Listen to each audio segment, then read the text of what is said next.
beginning, there was nothing. Somehow, out of this nothing, came everything. Out of this vibrant nothingness, matter, energy, space, time, consciousness, mind emerged, came out. How is it that something as unconscious as the matter of the brain can ever give rise to something as immaterial as an experience? If you want to see fear in a quantum physicist's eyes, just mention the words, the measurement problem. The measurement problem is this: an atom only appears in a particular place if you measure it. In other words, an atom is spread out all over the place until a conscious observer decides to look at it. So the act of measurement or observation creates the entire universe. Only conscious beings can be observers, then we're intimately hooked into the very existence of reality. Without us, there would just be this expanding superposition of possibilities with nothing definite ever actually happening.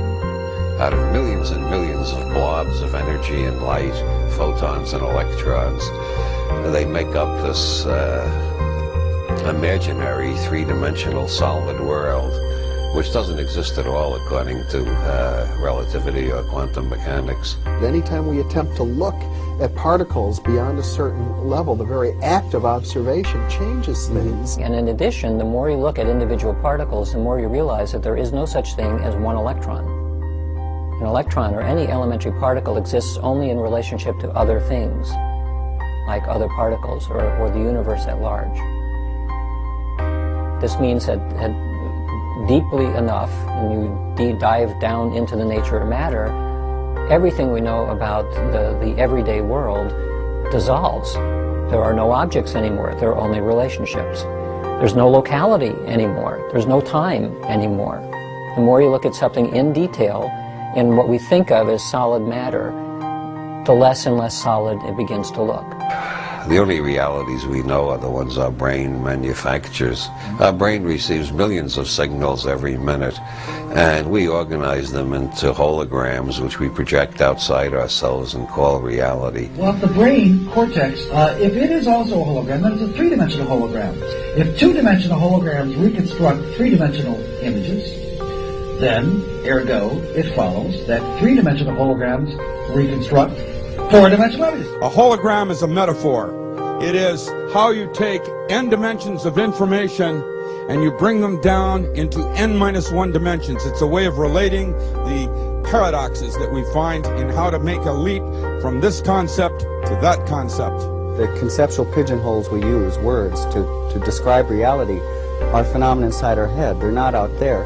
And most of the time this is a philosophical quibble, but when you get down to quantum physics, and this is one of the reasons that Bohm came up with the holographic idea, it starts to have real effects. And one of those is it's been discovered that if you take two subatomic particles like electrons, in certain instances, when you do something to one, it will always affect the other, no matter how far apart they are.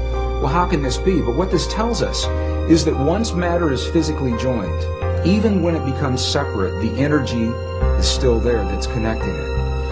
And this is why it's important to me, because if we go back far enough in time, all the particles of matter of this entire universe that are expanding were all meshed together in a single particle about the size of a green pea, is what scientists tell us today, is what the computer models suggest. That if you could go into the universe today and take all the particles of matter and take out all the space in between and bring it together and compress it into a size of a single green pea, it means that you and me and every one of our listeners, we were all once part of that same particle that creates this whole universe today. And even though those particles are now separate and expanding, and studies show that they are, energetically we're all still linked. So an atom and its electron are multiversal objects, and that multiversal object is what the quantum mechanics is describing. Now, that means that the parallel universe aspect of reality as described by quantum theory must apply to objects of all sizes: humans,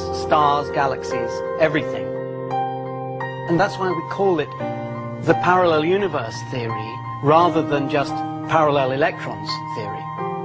Because we ourselves are made of atoms after all. We are, that's right. And the same theory that says that the atoms exist in more than one place in different universes says that we humans also exist in more than one place and in more than one state of mind and so forth in different universes. And so what that means, talking about words, is that there is no separation between electrons. Furthermore, there's no separation between people. Everything is interconnected, and the biggest secret of all, to me, is the extent to which individuality is an illusion. Illusion comes from how our minds perceive. My illusion comes from my mind. Your illusion comes from your mind. Do not need to search you do not need to search anywhere else for the source of illusion. Wherever we search externally, we cannot find the source of illusion because your illusions come from within your mind. The big thing we're talking about here is a new way of thinking about this thing we call the person, the self, the beingness, the I. And as we begin to modify what we mean by that, we could begin to see and touch upon this infinite realm that I'm speaking about. Infinities are part of the boundary of your existence. That is, viewed from this perspective, everything can be divided to infinity. If you've ever wondered why nuclear power is 1,000,000 times more powerful than chemical energy, it's because chemical energy results from the manipulation of atoms in a molecule. Nuclear energy results from the manipulation of nucleons in a nucleus. The super-unified scale, 1,000, million times smaller, is virtually infinite in its dynamism. If you're seeking the infinite, what instruments do you have to seek the infinite? Only sense organs, isn't it? So through your sense organs, if you're seeking the infinite, it is like wanting to go to moon with a bullock cart. Isn't it so? That is the plight of humanity right now. With a limited perception, they're trying to grasp that which is beyond. So we try to perceive at the ultimate level of reality, and we search for any kind of method. For example, new technology, atomic power, etc. But search as we might, we cannot perceive the ultimate level of reality using these mechanisms. The ultimate level of reality is fundamentally empty, We cannot find and not observable using these scientific methods. Science is involved in a perceptual enterprise, not primarily in gaining knowledge, though knowledge appears, but knowledge is a byproduct. And by understanding the thing, you can coherently, then our contact with it, as long as it is coherent, it shows that our understanding is correct. You see, we must distinguish between correct appearances and incorrect appearances are illusory. Your appearance now is what we call residual self-image. It is the mental projection of your digital self. This isn't real. What is real? How do you define real?